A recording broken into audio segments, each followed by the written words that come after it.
এটার ভিতরে যদি কেউ সূরা ফাতিহা 7 বার পড়ে দম করতে পারে, ফু দিয়ে ওই পানিটি বোতলের ভিতরে রেখে দিতে পারে, রব্বুল আলামিন জানিয়ে দিয়েছে ওই বান্দার যত বড়ই রোগ থাকুক না কেন, ও যদি সকাল সন্ধ্যা এখান থেকে একটু পানি মিক্স করে খেতে পারে, তার হাবিবের মাধ্যমে জানিয়ে দিয়েছে রব্বুল আলামিন তাকে সমস্ত রোগ থেকে মুক্তি দান করে দিবে। সুবহানাল্লাহ।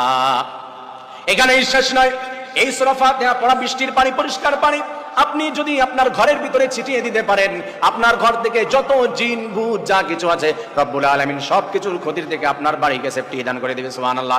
আমার প্রিয় ভাইয়েরা, রব্বুল আলামিন আরো জানিয়ে দিয়েছে হাজার হাজার উপকারিতা রয়েছে।